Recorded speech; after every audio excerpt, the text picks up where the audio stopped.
행복을 돈으로 살 수 없다면 혹시 내 돈이 모자른지 살펴보라 라는 이 말을 들어보신 적 있습니까? 돈 있다고 다 행복한 것이 아닌 것은 알지만 그보다 훨씬 더 많은 돈이 있다면 행복할 것입니다 라는 의미입니다. 이제 삶의 큰 가치를 그 어떤 것보다도 물질과 돈에 두는 바로 오늘날 우리 사회의 모습을 대변하는 말입니다. 이런 사실의 근거로 21년도 미국 여론조사인 퓨 리서치 센터가 한국을 비롯한 17개의 선진국 성인 19,000명을 대상으로 자신의 삶에 의미 있게 만드는 가치가 무엇입니까를 물어본 결과 놀랍게도 다른 나라들은 다 1순위를 가족으로 둔 반면 한국만 1순위를 물질의 풍요로 두었다 합니다.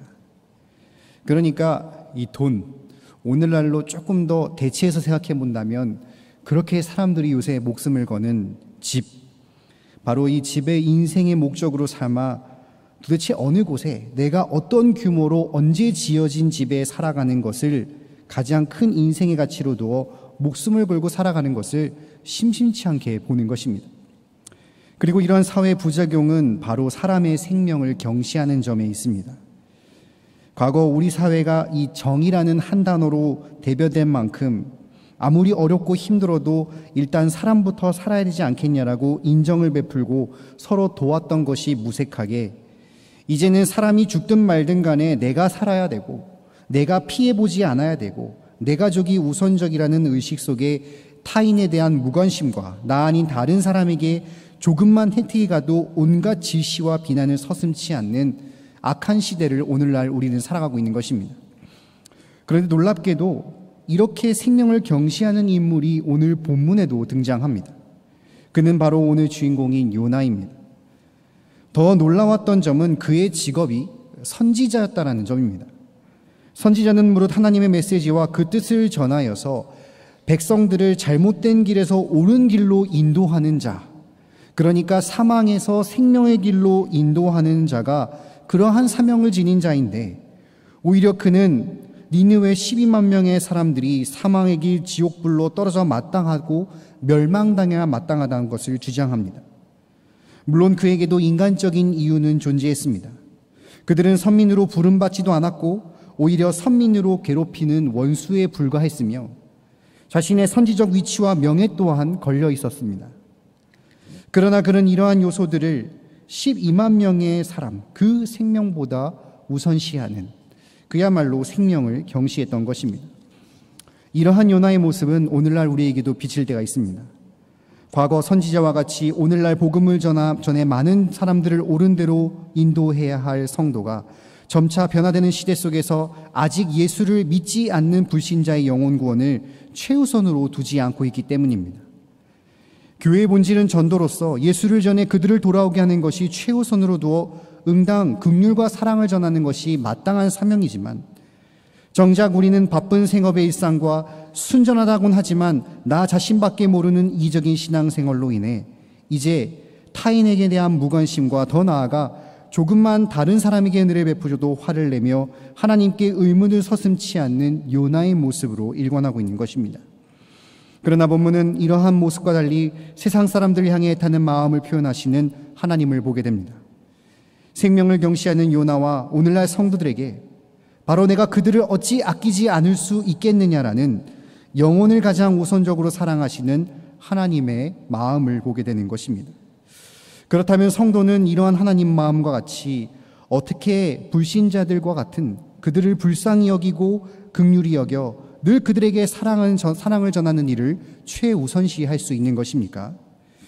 특별히 힘든 삶을 감당하는 자들을 향해 응당 그리스도의 사랑을 베푸는 사명을 감당해야 하는 이 성민종합사회복지관 및 장군봉 어린이집 헌신예배에 통해 이 본문의 말씀을 가지고 성도가 세상 사람들을 경시하지 아니하고 그 영혼을 긍휼히 여겨 사랑을 전하기 위해서 반드시 기억해야 할 두 가지가 무엇인지를 함께 살펴보기를 원합니다.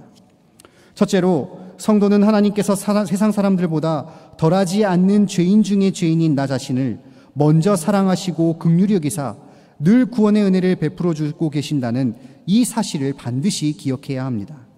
오늘 본문 1절부터 4절까지의 말씀을 함께 합독하겠습니다.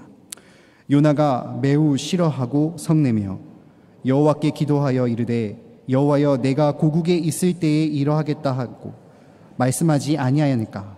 그러므로 내가 빨리 다시스로 도망하였사오니 주께서는 은혜로우시며 자비로우시며 노하기를 더디하시며 인애가 크시사 뜻을 돌이켜 재앙을 내리지 아니하시는 하나님이신 줄을 내가 알았음이니이다. 여호와여 원하건대 이제 내 생명을 거두어 가소서. 사는 것보다 죽는 것이 내게 나음이니나 하니 여호와께서 이르시되 내가 성내는 것이 옳으냐 하시니라. 아멘. 본문은 아수르 수도 니느웨 백성들에게 이 멸망의 메시지를 전하라는 하나님의 명령 앞에 불순종하다가 하나님의 섭리하심에 결국 순복하여 복음의 메시지를 전한 결과 니느웨의 뜨거운 회심이 일어난 후 하나님 앞에 이제 그 뜻을 돌이켜 구원하시기로 결정한 후를 이 내용을 다루고 있습니다. 그리고 우리가 가장 먼저 보는 것은 그들을 구원하시기로 한 하나님의 뜻을 접한 요나의 행동과 감정입니다. 그는 여기 적혀 있는 말대로 매우 싫어하고 성냈다라고 했습니다. 여기 원어로 살펴본다면 몹시 뜨거워진 현상을 나타내는 어원에서 유래된 단어로서 그는 분노로 극심해져 이 마음을 주체할 수 없을 정도로 뜨겁게 불타오른 상태와 극심한 불쾌감이 이 요나의 마음을 지배하여 마치 하나님 앞에 얼굴이 빨개진 채로 악을 쓰며 대드는 모습을 절로 상상케 합니다. 그가 그렇게 화를 내는 이유는 하나님께서 니느웨 백성들을 용서하실 것을 확신했기 때문입니다. 그가 처음 멸망의 메시지를 받았을 때 다시스로 도망가는 이유가 바로 하나님께서는 그들을 멸망시키기보다는 그들을 용서하시는 성품을 지었다는 사실을 너무나 잘 알고 있었기 때문입니다. 여기 2절에 하나님의 성품을 줄줄이 읊어대는 것은 요나가 하나님을 명백하게 비꼬는 말투이지만 반대로 요나가 얼마나 신학에 정통하여 하나님을 잘 아는지를 여실하게 보여줍니다. 2절의 은혜로우심은 아무 조건 없이 심지어 전혀 받을 자격 없는 자애들까지도 베푸시는 배려를 말하고, 자비로우심은 자궁을 연관한 단어로서 어머니의 모성적인 사랑과 관심을 뜻합니다. 노하기를 더디하심은 화를 더디내시고 끝까지 참으시고 다정하시다는 뜻이며, 인자가 많으심은 근본적으로 언약을 반드시 이행한 뜻을 가집니다. 마지막으로 뜻을 돌이키사 재앙을 거두시는 것은 바로 죄인이 회개를 하기만 한다면 언제든지 용서해 주시는 분이심을 가리키고 있습니다. 바로 이토록 하나님을 잘 알기 때문에 그는 이방인들이 마땅히 멸망의 길로 가야 할 그들의 구원 앞에 3절을 통해 이제는 자신의 생명을 가져달라고 하나님 앞에 협박조로 말을 내뱉기 시작합니다. 불과 얼마 전까지만 해도 물고기 뱃속에 갇혀 괴로워하다가 자신의 생명을 구원해 주실 것을 간곡하게 부탁했던 요나의 모습은 온데간데 없고, 정말 이 사람이 선지자가 맞기는 한 것인가 싶을 정도로 자신의 생명을 저당잡아 하나님의 뜻이 이루어지지 않게 바라는 그야말로 패역하고 교만한 모습으로 요나는 일관하고 있었던 것입니다.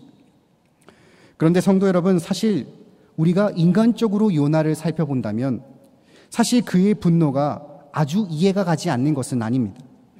당시 니느웨는 아수르 국가의 수도로서 그들은 전쟁과 노략을 일삼는 포악한 국가였습니다.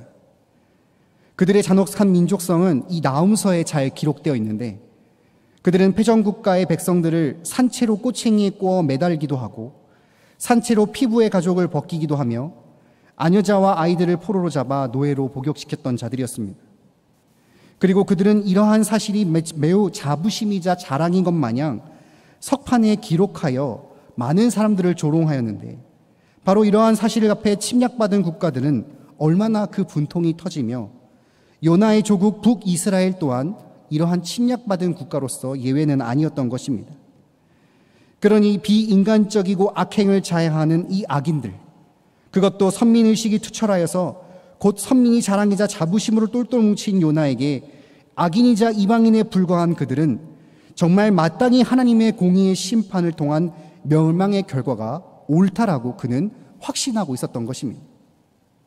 그리고 이런 확신을 가지고 있는 하나님께서는 4절을 통해 내가 성내는 것이 옳으냐라고 조용히 물으십니다.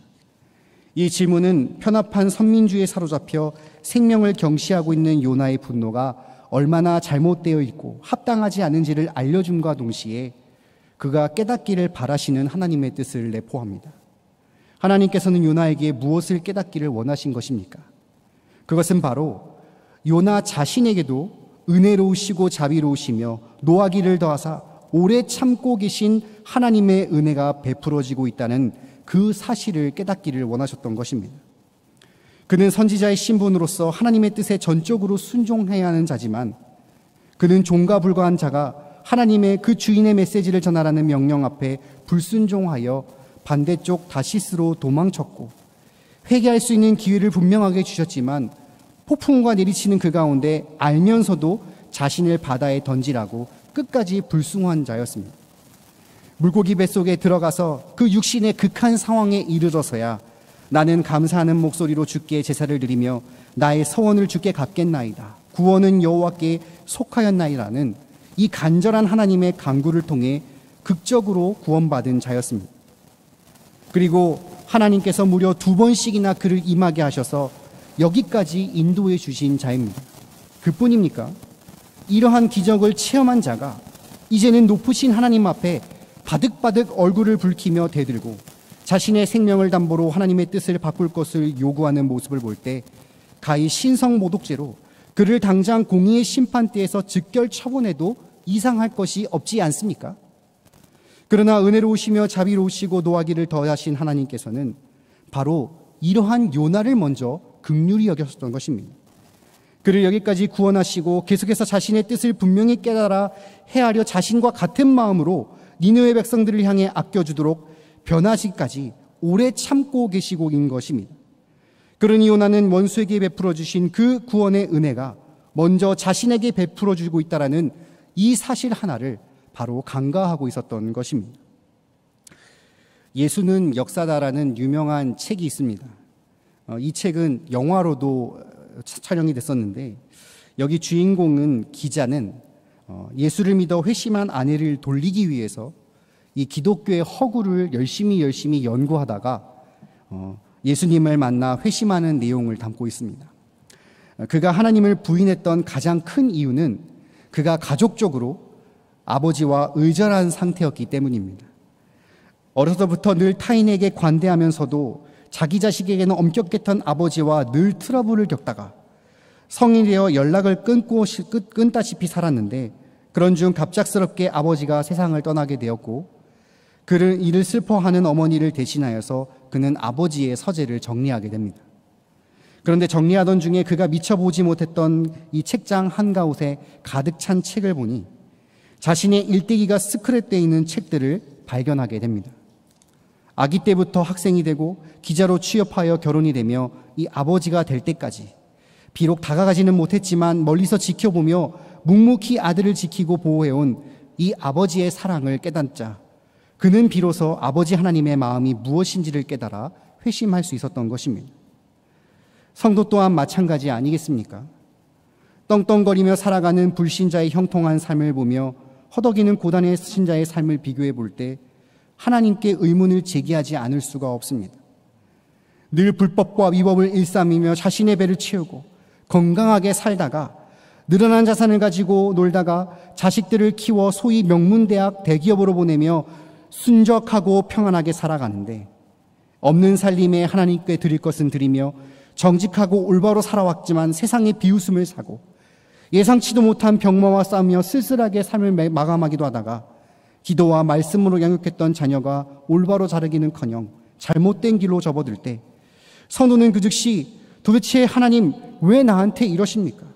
왜 저 아기는 내버려 두십니까? 라는 분노가 터져나오며 하나님의 섭리를 의심하다 인해 하나님의 뜻을 저버리는 죄에 빠질 때도 있는 것입니다. 바로 이럴 때 우리는 요나가 깨닫지 못한 사실을 우리는 반드시 기억해내야 합니다. 그것은 바로 악행을 일삼는 그들에 비해 우리가 더했으면 덜했지 덜하지 않는 죄인 중에 죄인이라는 사실, 그리고 그런 나를 긍휼히 여기시라 사랑하시고 놀라운 은혜를 먼저 베풀어 주셨다는 사실을 기억해내야 하는 것입니다. 여러분, 우리가 불신자들과 다른 것이 무엇입니까? 예수를 알고 영접하여 이 자리에 있을 수 있다는 것 아니겠습니까? 아닙니까? 그런데 여러분, 이 자리에 계신 여러분들은 다시 당신의 의지와 뜻, 능력으로 이 자리에 계신 것입니까? 아니지 않습니까? 우리에게 먼저 하나님께서 사랑해 주시지 않았다면, 우리를 먼저 긍휼히 여기시지 않았다면 우리는 우리가 바라보며 멸망당해야 마땅할 불신자들과 별반 다름없는 삶을 살아가고 있을 것입니다. 예수님이 누군지 알려주시지 않았다면 나를 위한 십자가의 희생이 무엇인지도 몰랐을 것입니다. 아니, 오히려 지금 죄가 무엇인지도 분별하지 못하고 있는 불신자들과 달리 구원받은 성도라 하면서도 죄가 무엇인지를 알면서도 육신의 연약함과 상황에 따라 여전히 죄 가운데 있음에도 은혜로우시고 자비로우시며 노하기를 더디하시는 우리를 향해 바로 성도로 살아갈 수 있도록 오래 참고 계시는 하나님의 은혜가 우리에게 있지 않습니까? 바로 오히려 세상 사람들에게 베풀어 주신 은혜보다도 더 크고 놀라운 은혜가 죄인 중에 죄인인 나에게 먼저 베풀어졌다는 이 사실과 지금도 베풀어지고 있다는 이 사실을 우리는 반드시 깨닫고 기억해야 하는 것입니다. 그리고 이러한 사실을 분명히 인지한 성도의 태도는 어떻게 되겠습니까? 하나님을 알지 못하고 그 하나님으로부터 오는 은혜조차 인지하지 못하는 불신자들을 향해 그 생명을 경시하거나 무관심으로 일관하는 것이 아니라 그 영혼을 안타깝게 여기고 불쌍히 여기는 긍휼의 마음을 가져 나와 같은 똑같은 은혜를 체험할 수 있도록 사람의 복음을 전하게 되는 것입니다. 오늘 주신 말씀과 같이 구원을 받았음에도 여전히 죄인 중에 죄인인 나를 긍휼히 여기사 은혜로우시고 자비로우시며 노하기를 더하시고 성화의 길로 올바로 걷도록 오래 참고 기다려주시는 사랑의 은혜가 나에게 먼저 베풀어 주셨다는 이 사실을 기억하시므로 하나님을 알지 못하는 자들을 경시하는 것이 아니라 오히려 긍휼히 여기는 마음을 통해 귀한 사랑을 전하시는 경양의 성도들 되시기를 간절히 바랍니다. 둘째로, 성도는 창조하신 피조물 가운데서 인류를 가장 사랑하시고 그 가운데서 택자가 돌아오기를 애타게 기다리시는 주권자 하나님의 마음을 반드시 기억해야 합니다. 5절부터 11절까지의 말씀을 함께 합독하겠습니다. 요나가 성읍에서 나가서 그 성읍 동쪽에 앉아 거기서 자리를 위하여 초막을 짓고 그 성읍에 무슨 일이 일어나는가를 보려고 그 그늘 아래 앉았더라. 하나님 여호와께서 박넝쿨을 예비하사 요나를 가리게 하셨으니 이는 그의 머리를 위하여 그들이 지게 하며 그 괴로움을 면하게 하려고 하심이니라. 요나가 박넝쿨로 말미암아 크게 기뻐하였더니 하나님이 벌레를 예비하사 이튿날 새벽에 그 박넝쿨을 갉아먹게 하심에 시드니라. 해가 뜰 때에 하나님이 뜨거운 동풍을 예비하셨고 해는 요나 머리 위에 쪼임해 요나가 혼미하여 스스로 죽기를 구하기 이르되 사는 것보다 죽는 것이 내게 나으니이다 하니라. 하나님이 요나에게 이르시되 내가 이 박넝쿨로 말미암아 성내는 것이 어찌 옳으냐 하시니 그가 대답하되 내가 성내어 죽기까지 할지라도 옳으니이다 하시니라. 여호와께서 이르시되 내가 수고도 아니하였고 재배도 아니하였고 하룻밤에 났다가 하룻밤에 말라버린 이 박넝쿨을 아꼈거든 하물며 이 큰 성읍 니느웨에는 좌우를 분변치 못하는 자가 12만 명이요 가축도 많이 있나니 내가 어찌 아끼지 아니하겠느냐 하시니라.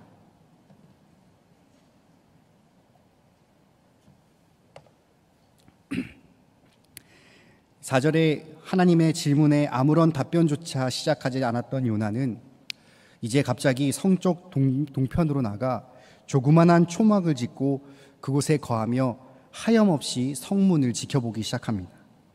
그러니까 쉽게 말해 선지자라는 사람이 하나님께서 그들을 멸망시키나 안 시키나 내 목숨을 걸고 두 눈 부릅뜨며 지켜보겠다라는 의도로서 정말 사람이 얼마나 하나님 앞에 불충할 수 있는가를 보여주고 있습니다.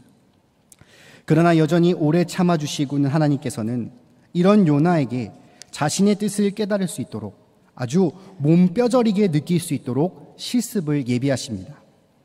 그것은 바로 박넝쿨과 벌레 그리고 뜨거운 동풍입니다.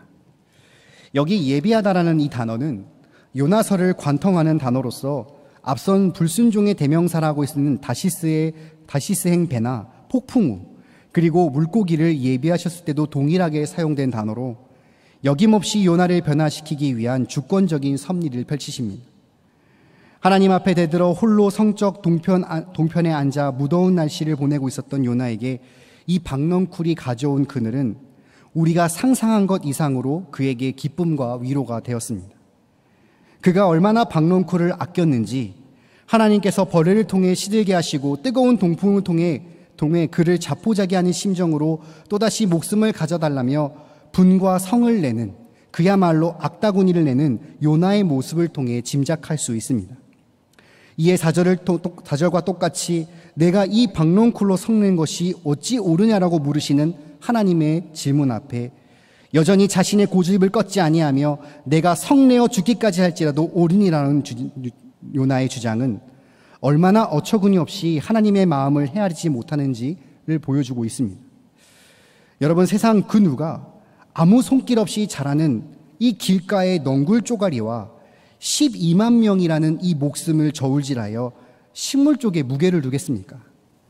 그는 여전히 편협한 선민의식과 국수주의로 인해 12만 명이나 되는 사람의 생명을 경시하며 자신에게는 이 그늘이라는 조그만한 유익을 준 넝굴보다 못하다라고 생각하는, 그야말로 자가당착에 빠져버리고 만 것입니다.